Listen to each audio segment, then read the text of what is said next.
What's going on, guys? Welcome back to the YouTube channel and welcome back to the BTB Fitness Podcast. It has been a while since I have made a podcast episode, and I apologize for that. I don't really have a good excuse for it. It's mainly been good things. My coaching business and just business in general has been taking off for me as of late, and I just haven't been making podcast episodes. You know, when I get time to make content, I've been choosing to make like training videos and other stuff like that. And then obviously as the coaching business gets busier and busier, I have to bring on the new clients while at the same time managing all the clients that I currently have. And at the end of the day, man, I'm a one-man team. I do everything. I record all my videos, I edit all my videos, I do all my client work, I answer all my emails and comments and DMs and everything. I'm a one-man team. So, and on top of that, I'm obviously managing my own training and nutrition. So I only have so many hours in the day. I apologize for the lack of the podcast episodes. I'm going to try my best to be more consistent with them. But at the end of the day, if business is booming and things are going good, then something is going to have to take a step back. And that is what it is. But what I did want to do today is hop on here and give you guys another update with my cut and how my cut has been going. I actually have it pulled up here on my computer. The last time that I did a cut update was March 8th, 2023, and I'm filming this on April 12th, 2023. So we're looking at about 4 weeks, maybe 5 weeks from the last update that I did. And there has been a decent amount of things that have changed since the last time that I made that update video. So I kind of want to go over all of that stuff today and just kind of fill you guys in with where I am currently at. So we're going to go over kind of the four main aspects of a diet. We're going to go over the nutrition. We're going to go over the training. We're going to go over the steps, expenditure, cardio, whatever it is that you guys want to call that aspect of it. And then we're going to go over the PEDs as well. And we're just going to be talking about where it is that I am at currently and kind of how those things have changed since the last time that I updated you guys. So we're gonna hop right in with the nutrition because this is obviously a fairly important aspect of the whole process. So I kind of want to talk that through. So at the moment, I'm currently weighing about 208 pounds. My weight fluctuates anywhere between 207 and 210, just depending on how much water I drank the day before, how much sleep I got, all of those other intrinsic factors. But I would say my average body weight most mornings is around 208 pounds. 4 to 5 weeks ago when I made that update video, I was weighing 213. So I've lost about 5 pounds in 4 to 5 weeks since the last time that I made that video. My nutrition on my training days has stayed the same. I'm still eating around 3,000 calories on training days.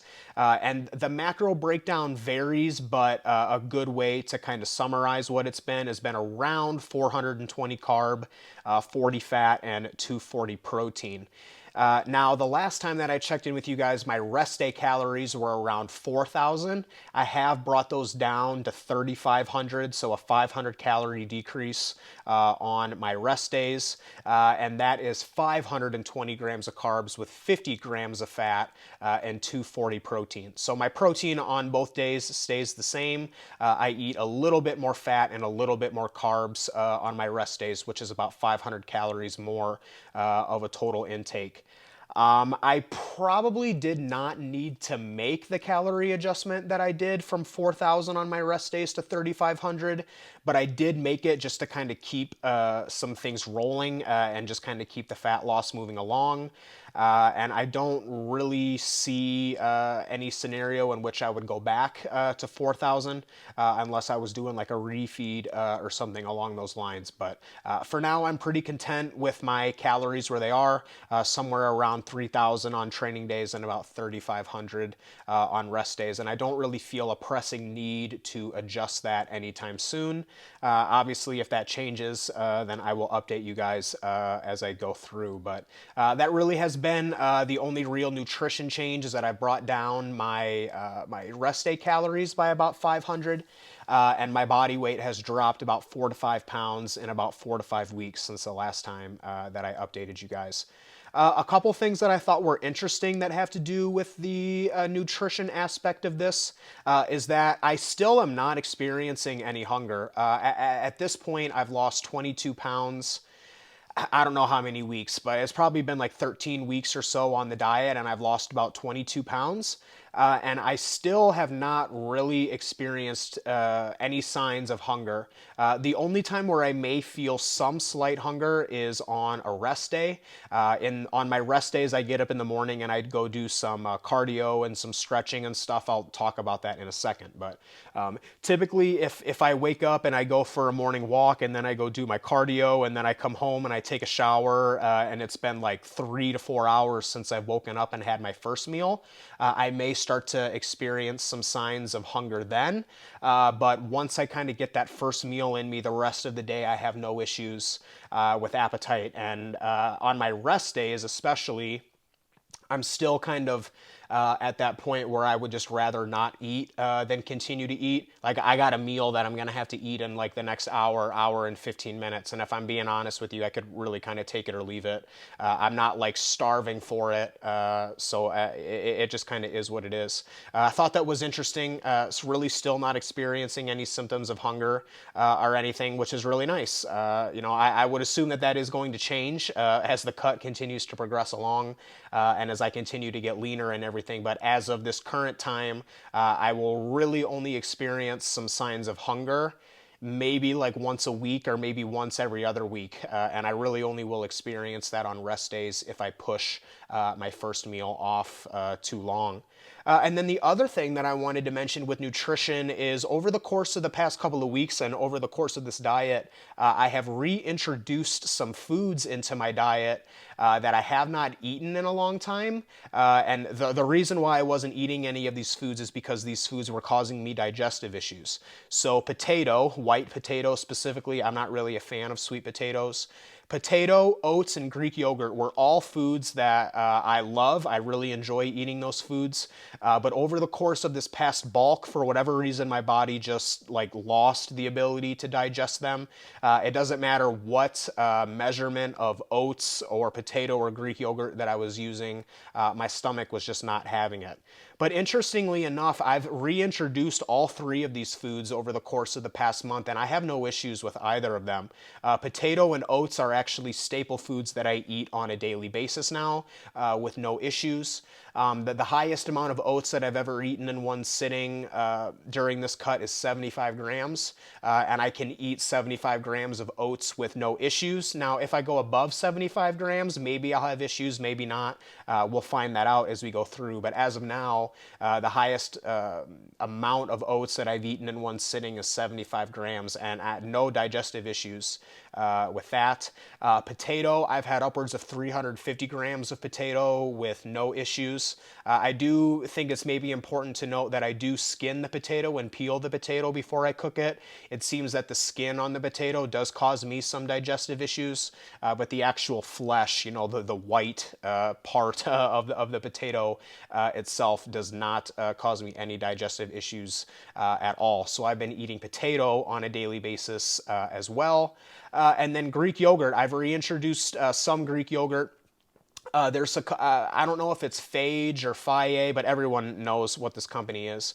I'll try and overlay a picture here. They have started making a lactose-free Greek yogurt, which I'm really enjoying. And I have tried some other Greek yogurts that aren't lactose-free, and I have been able to safely eat those without any digestive issues as well. So that's really, really promising and really exciting for me because, as I mentioned, I really enjoyed those foods. The reason why I stopped eating them is because for whatever reason my body just lost the ability to digest them. But it seems surprisingly to me that I no longer have those issues. So I'm going to continue to eat those foods and enjoy them, which is really nice because, like I said, at the moment I'm not really dealing with hunger issues or satiety issues. But all three of the foods that I listed there are all really good foods that I could add in on a more consistent basis once I start to get to the point where I'm really hungry. And all of those foods are a little bit more voluminous than rice or milk or things like that. So it is nice to be able to have those foods readily available to me that don't have any digestive issues that I can start to implement on a more consistent basis when my appetite starts to become a real problem. Next, let's talk about the steps, the expenditure, the cardio. I don't really know what it is that you want to call this, but basically all of my activity that is not weight training. So I don't remember where my steps were on the last video. I think they may have been somewhere around like 5 to 8,000, somewhere in there. I will say that right now my steps have trended upwards and I'm averaging around 10,000 steps per day every week for the past month or so. This has happened completely organically. It'll obviously be difficult to tell from the video, but the weather in Illinois has started to get considerably nicer over the course of the past couple of weeks. We're definitely kind of transitioning out of the winter time and starting to get into spring and early signs of summer. Today itself is actually 77 degrees Fahrenheit, obviously, and the sun is out, and it's kind of been like this all week. So the weather is starting to get really, really nice, and just naturally and more organically, I've been going outside more, going on walks with my girlfriend more, taking the dog out for walks more, and just in general spending more time outside. So my steps have kind of naturally, organically increased. I wouldn't say that I set out to increase my steps. I just set out to spend more time outdoors and in the sun, and it just so happens that as I've done that, my steps have organically increased. As far as cardio, I am doing some cardio now, so if you guys saw my day in the life video, I mentioned at the beginning of that video that on my rest days I've been doing some cardio and some stretching and some foam rolling and stuff in the mornings on my rest days. That is still the case. So 3 days per week, because I train with weights 4 days per week. So on my 3 rest days per week, all 3 of those days I'll go to the gym and I'll do 20 minutes of cardio, and then I'll do some stretching and some foam rolling, and just overall turning my rest day kind of into a recovery day. The cardio is more for health and recovery benefits.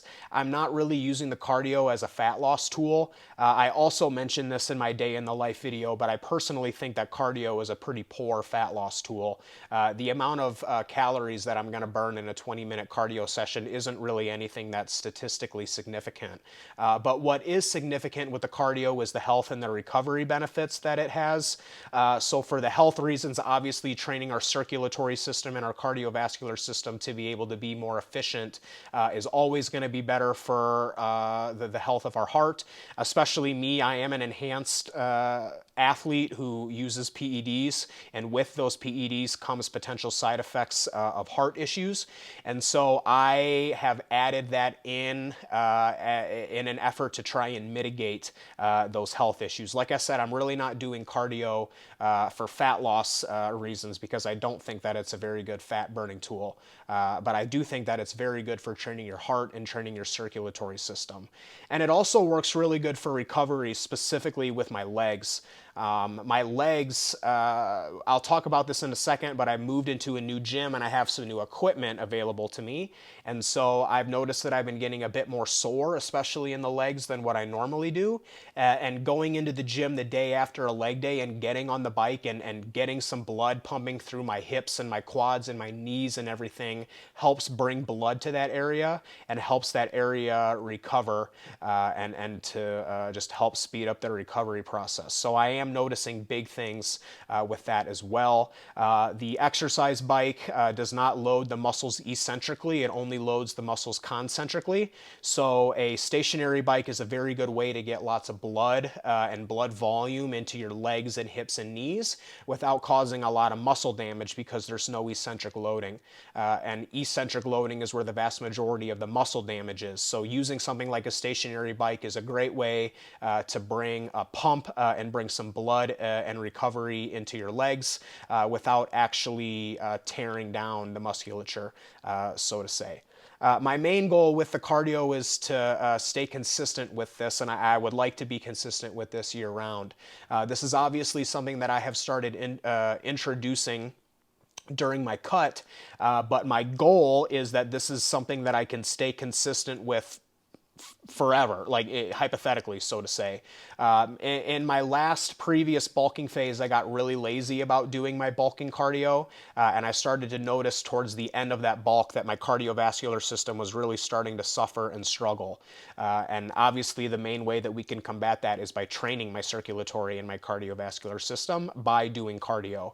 So the thought process and the hope is that by getting consistent with doing 20 minutes of cardio on my rest days during this cut, when I finish the cut and I go back into my bulk, whenever that is, then I will have built the habit of being able to do the cardio multiple times per week. And I'm also considering adding in some HIIT rounds, some high intensity interval training rounds. And again, that is for health purposes as well. Again, I don't think that HIIT is going to be something that's like a massive calorie burning form of exercise. We do have some post-exercise oxygen consumption, or EPOC, that occurs with HIIT training. But really the main reason why I want to do the HIIT training is because of, again, how it trains my circulatory and my cardiovascular system. There's a considerable difference in the way that our circulatory system gets trained when we elevate our heart rate kind of mildly and then we just ride that out for an extended period of time, which would be what I do on the bike. And then there are other benefits to getting your heart rate as high as you can possibly get it, letting it come back down to recover, and then getting it back up again. And actually, if you take a look at HIIT cardio is going to be the main form of cardio that's the most applicable to weight training. I mean, think of our weight training. When we train with massive amounts of effort and intensity, and then we take a period of time to rest and recover. And then we train with massive amounts of intensity, and then we take a rest and recover. And it's this cyclic up and down pattern, whereas steady state cardio, we elevate our heart rate to a certain point, and then we just ride that out consistently. So both of them have health benefits and will help train my circulatory and my cardiovascular system, but the HIIT cardio is a little bit more specific towards building my maximum heart rate and potentially building my VO2 max, but also having some direct carryover to my weight training. Speaking of weight training, let's get into the training aspect, because this has been a fairly large change since the last time that I updated you guys. So if you guys follow me on Instagram or TikTok, you may be aware at this point that I was forced to go to a new gym. So I currently train at 2 gyms, and I have 6 training sessions. I have push A, pull A, legs A, and then push B, pull B, and legs B. And I was doing 4 out of my 6 workouts at one of my gyms, and then the other 2 were getting done at a different gym. The gym that I did 4 out of my 6 training sessions on actually closed, and I did not get, or we, not just me, but all of the members of that gym, did not get alerted about that until like 2 weeks before the gym was closing. So I was basically forced to rework 2/3 of my training program. Again, 4 out of my 6 training sessions had to get completely revamped. That was fairly stressful for me. I'm sure that you guys can tell by my content that I'm very, very particular and very, very anal about how I take my training, and I'm really, really like paranoid about how it is that I do my training sessions. And so that was kind of stressful. Fortunately, the gym that I ended up joining has a lot of the same equipment that my old gym had, so I would say probably 75% of the programming just got copied and pasted right over because very little changed. But I did have some new stuff that became available to me, mainly, amongst many other things, a Cybex incline press, a pendulum squat, a Cybex squat press, tons of other different like pin loaded machines, a different T-bar row. I mean, I could talk a lot about the changes that are going on at this new gym. I am planning on making some training videos with my new gym and my new training program, and just please be patient with me on that, guys. I'm still kind of just getting all of that stuff finalized. I don't want to talk about the equipment and everything too much in this gym, but I do have a lot of stuff that is available to me now that I did not have available to me before, and also I have a lot of the same stuff that was available to me. So all in all, this new gym has been a huge upgrade for me. The gym is much bigger, it's much nicer, it's much cleaner. The equipment is a lot newer. And like I said, I have way more available to me now at this new gym than what I did have at the old gym. There are still a couple pieces at the old gym that I wish that I had something similar like that in the new gym. But at the same time, there's stuff at this new gym that I didn't have at my old one. So it's kind of like a give and take. You know, I sacrifice some things from my old gym in order to get new things from the new gym. Specifically, the pendulum squat and the Cybex leg press that I have been doing have been just absolutely torching my quads. Both of those exercises are very, very, very quad dominant, especially with the foot stance that I take on them. And so that has just been kind of beating my quads up a little bit, in a good way, obviously, but it has just been causing a little bit more soreness than what was normally there from my other sessions. So that has been something that I've obviously, going back to the cardio, have taken steps to combat. But all in all, this new gym is a really, really nice upgrade. The only thing that I can really complain about at this new gym is that this gym is considerably busier than what my old gym was. And I kind of have, I don't know if social anxiety is the right word, but I have like social nervousness with that type of thing. For whatever reason, whenever I go in the gym and there's like lots of people in there, for whatever reason, I feel like everyone is staring at me and just like watching what I'm doing, even though I know that like no one gives a shit, you know what I mean? But still, for whatever reason, my mind kind of plays tricks with me on that. And I do notice when I go to the gym and it's really busy that I get pretty anxious. And so I'm kind of learning to deal with that, and I'm getting better and better about doing that. The more that I go and the more that I go during busy times, the more that I start to get more comfortable with being in that situation and being in that environment. Obviously, if I had the choice, I would prefer to go to a gym that is not that busy so that, one, I don't have to worry about people potentially watching me, and two, I don't have to worry about equipment that I want to use being taken and have to work in and all of that other stuff. I really am someone who wants, as much as I love training, I want to get in the gym, get my workout done, and then go home. And so when the gym is really busy and my workouts take a little bit longer than normal, that is something that kind of annoys me a little bit. I know that's very much a first world problem, but it is something that does kind of aggravate me a little bit. But I am getting a little bit better about that. The social nervousness and everything is getting better as well. So I'm pretty confident that if I just stay the course and if I just keep going, that it will eventually subside entirely. But all in all, very, very happy about the new gym. It was kind of a rocky start. I was nervous and I was anxious and everything, but it's ended up to be a real blessing in disguise. Like I said, I am planning on making some training videos going over my new programming and everything, but I still just don't have it 100% solidified. And so when I do get it solidified, then I will get on the training videos. But just please be patient with me on that, guys. Okay, finally, let's talk about PEDs. This is everyone's favorite thing to talk about, so I saved it for last. So the last time that I made an update video, I let you guys know that I was running 150 milligrams of testosterone per week, and as of last week, I have increased that to 250 milligrams of testosterone per week. I was running 150 milligrams from November of 2022 all the way to the beginning of April, so I went November, December, January, February, March. I went 5 full months without taking a super physiological dose of PEDs. Over the course of that entire time, I was losing weight and everything was going good. My main reason for increasing the testosterone was because gym performance, number one. Gym performance was improving, but it was getting to the point where it was starting to get very, very, very difficult.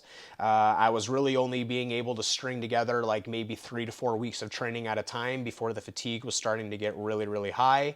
And it was just starting to get to the point where at a lighter body weight and at a lower hormonal level, we'll say, it was getting difficult for me to maintain the performances that I had in the gym at peak bulk than what I have now. And there may be some of you guys who are like, but Caidin, you know, like that's to be expected. You're 25 pounds in body weight lighter, and obviously you're not taking as much PEDs, and so you can't expect the performance to be that good.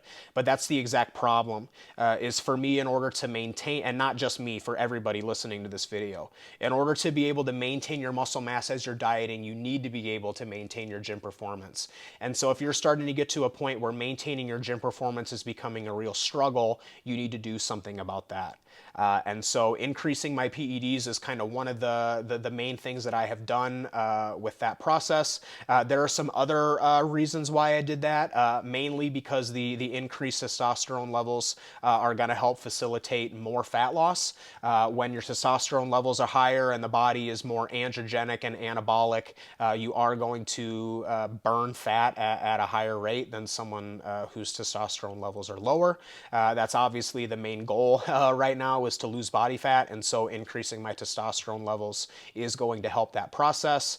And it's also going to help with intramuscular fullness. As testosterone levels increase, estrogen levels increase with them.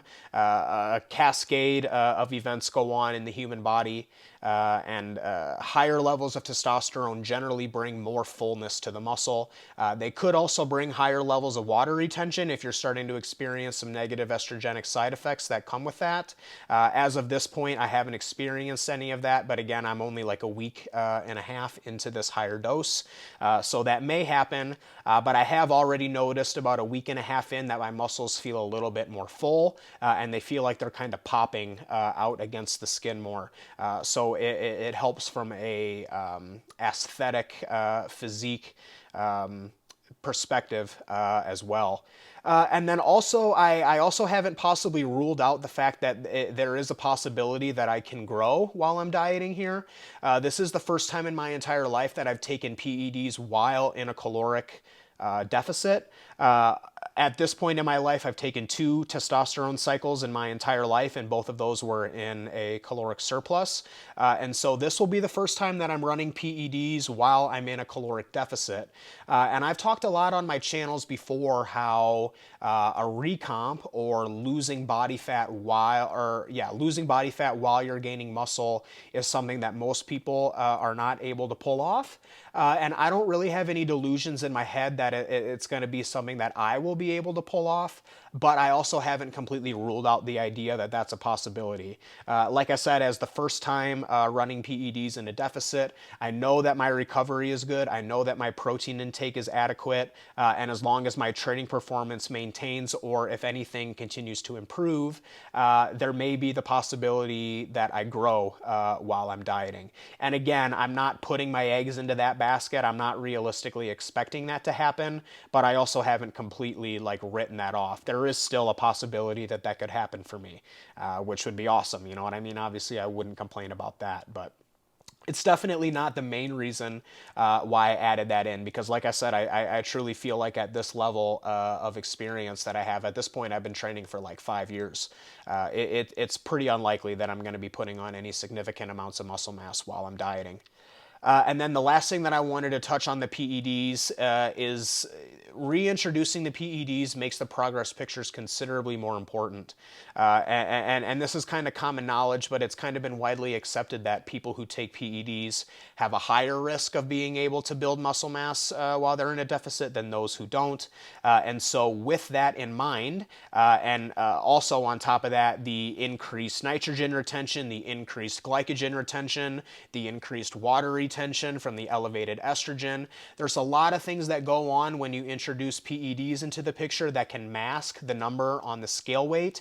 But it is very common for people when they start taking PEDs. I've seen this hands-on with clients before, while they're in a deficit, that the number on the scale itself doesn't move, but the physique week to week, taking a look at the pictures, gets better and better and better. And so now that we've introduced the PEDs, and the PEDs are a factor that can heavily play on the scale weight and the scale number, the progress pictures become significantly more important now, because it's very, very possible that my weight could stay 208 pounds for the next 5 to 6 weeks. But over the course of those 5 to 6 weeks, the physique gets harder and fuller and harder and fuller and harder and fuller. And so that is something to keep in mind. If you're someone who is a natural athlete, obviously, progress pictures are going to be extremely important. But at the same time, there usually is some form of measurable body weight change for natural athletes when they're in a deficit. And from my experience and from what I've seen and what I know about what goes on with PEDs, it's much more common for people's body weights not to change while they are using PEDs in a deficit, but at the same time, the physique continues to improve on a week-to-week basis. So if I'm only judging my decisions based off of what the scale is saying, I'm really doing myself a disservice at this point, because the PEDs could be masking what is happening, and the scale weight may not be the most accurate way to gauge progress at this point.